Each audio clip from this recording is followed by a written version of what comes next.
My style? Yes. Well, very early on, I was the guy.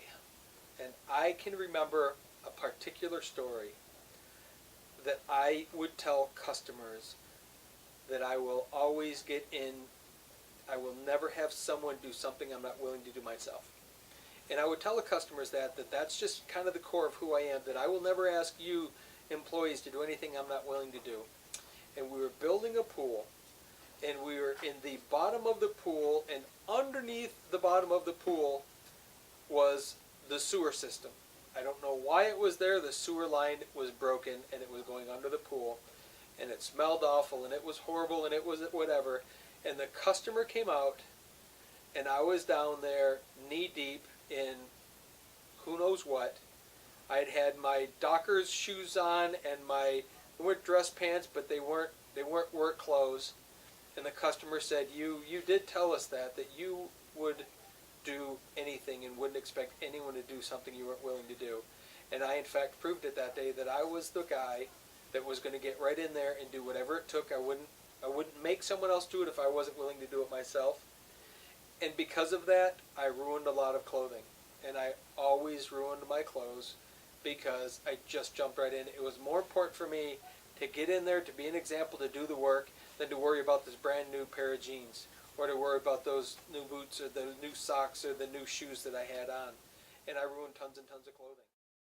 As a result of having ruined unbelievable amounts of clothing because I would rather get the job done than worry about what I was wearing, I sort of came to a point that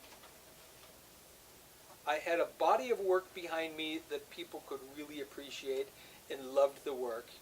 And I recognized, much as I realized that first impressions are important, what I came to the table with was the first impression, but then a body of work that backed up, that my mind was the physical didn't matter when I could show this body of work that I was doing. And the net result was I wasn't going to worry about ruining clothing because I was always going to be dressed like I was working. And so I'm perfectly comfortable putting on a tux and a bow tie and all of that. That's a whole part of me that I'm okay with it. But I'm as well at the very opposite end of the spectrum, okay walking into any meeting, into any home, doesn't matter who and what it is, with mismatched socks, which I've done twice in the past couple days, and taking my boots off at the door. And I don't worry about that stuff because it's more important for me to be there. It's more important for me to be who I am and show them what I can do.